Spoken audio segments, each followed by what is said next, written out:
All right, traders, here in May, the small cap market has been heating up, guys. It's really catching on fire, and there's been a lot of great short selling opportunities that I don't see anybody talking about.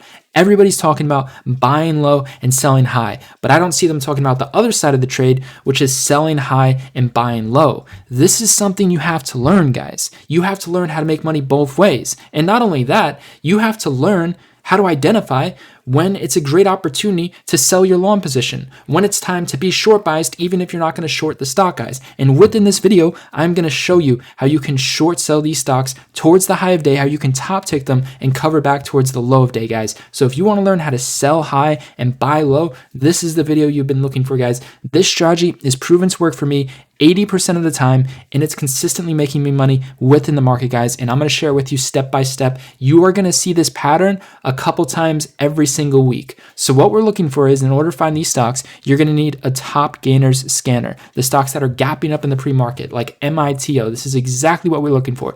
As you could see, on May 5th, the stock closed at $1.20. Next day, it opened up much higher than it previously closed, opened up at $1.99. Hence, you could see that gap fill space, right? So we're looking for stocks that are having massive gap ups in the pre-market. Once you find these stocks, the top gainers, the next step is going to be to look at the daily chart, guys.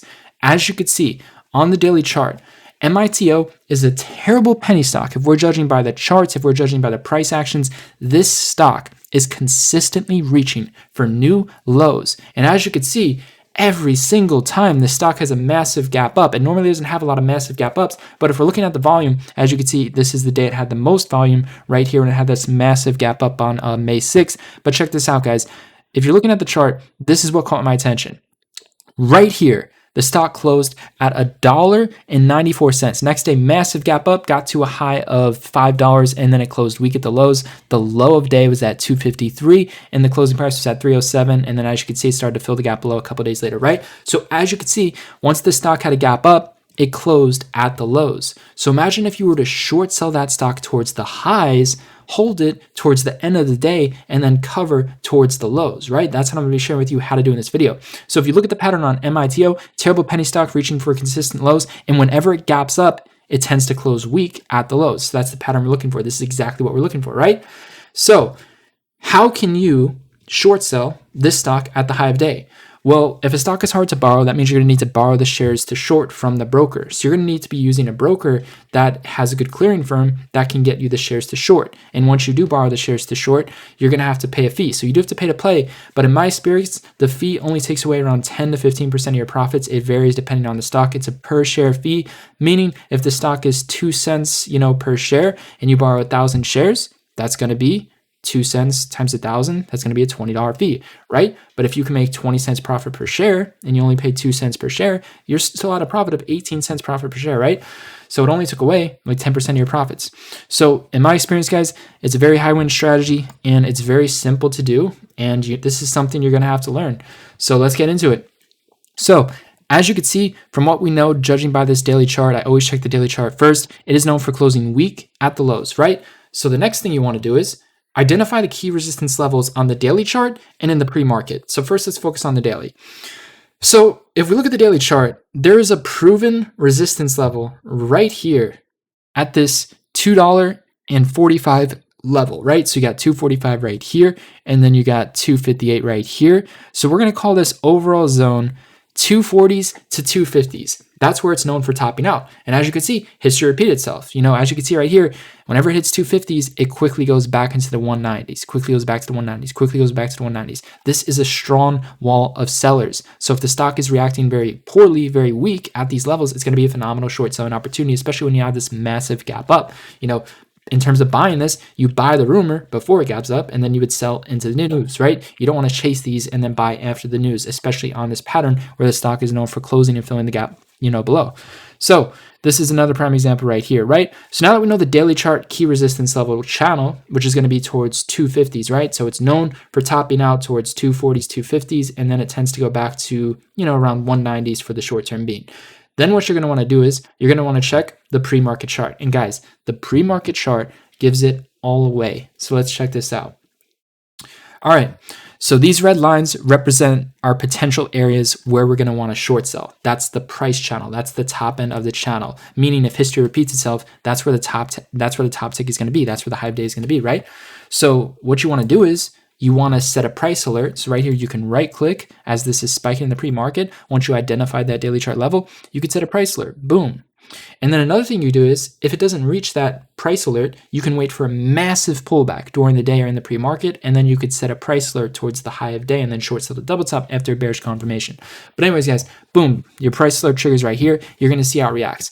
As you can see, it's forming a top wick right here, already looking bearish, and it quickly falls to 220s. So history is already repeating itself. If you just look at this chart right here, it's already topping out towards the key high level of the price channel, and it's already forming new lower highs. You got new lower highs right here in the 230s, and it's already trying to crack this low right here at $2.23. It's already trying to crack it right here, more new lower highs.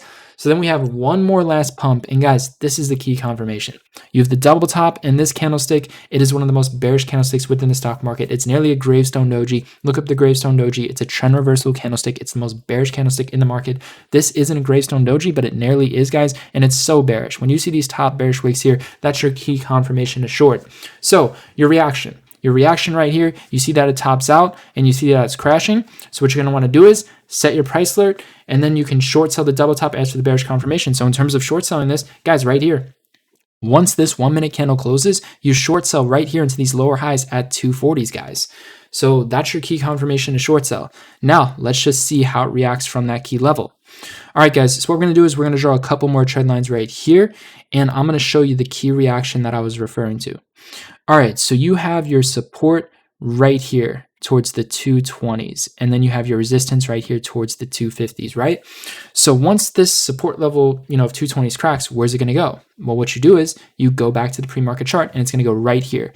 This isn't consolidation. This is just it's spiking, right? For the short term, you can have a small little consolidation period right here because it did sit, but overall, it's going to go back to right here towards $2, right? So if 223 cracks, your next price target is going to be $2. And if $2 cracks, your next price target is going to be at 180. So remember, guys, this pre-market chart literally gave it all away. So your key confirmation to short was right here. And then in terms of this cracking 220s, it's forming new lower highs. When a stock fails to break out that double top and it's forming new lower highs, meaning it's not going back towards this 250 original high, it's topping out at much lower areas right here in the 230s. And then as you can see right before it cracks, it's topping out at new lower highs at 228, and it's forming these key trend reversal dojis, guys. When you see these dojis at resistance levels, the stock is going to get crushed. When you see these dojis at support levels, the stock is going to have a short-term spike. Remember, they're short-term key trend reversal confirmations, right?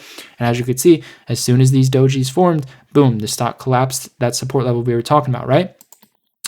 So you could have been filled towards 240s, set a stop towards 250s, and your price target could be towards $2 to 180, right? Depending on how long you want to hold this. Obviously, you want to take profits along the way. You don't just want to short at 250 and then set your price target at 140 and hold until that, because there's a lot more key support levels where the stock can spike. So you want to take profits along the way. But yeah, this is just showing you how simple it can really be, right? And as you can see, the stock is consolidating towards this level we talked about right here, and it ramps all the way back up towards 240, 250. This is something you're going to see. This is one reason why I don't like short selling stocks in the pre-market, is because these can have a nice quick morning spike, but then for the rest of the day, they fade, they fill the gap below, right?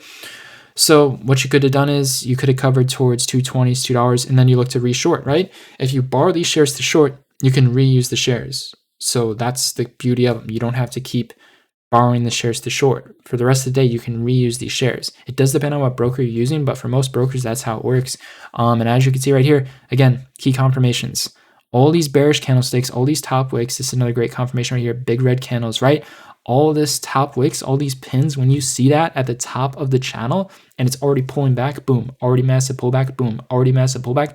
These are all key confirmations to be short selling this in the 240s, your best price. And as you can see, you would have been top ticking this all day.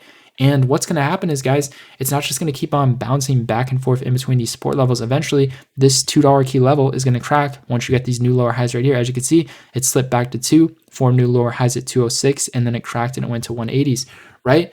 And it's known for closing weak at the lows, which is exactly what it did. Looking after hours, went all the way to 144. So, guys, that is exactly what you want to look for. Look at this. Key support level turns into resistance, you hold it. Key support level turns into resistance, you hold it. Key confirmations, guys.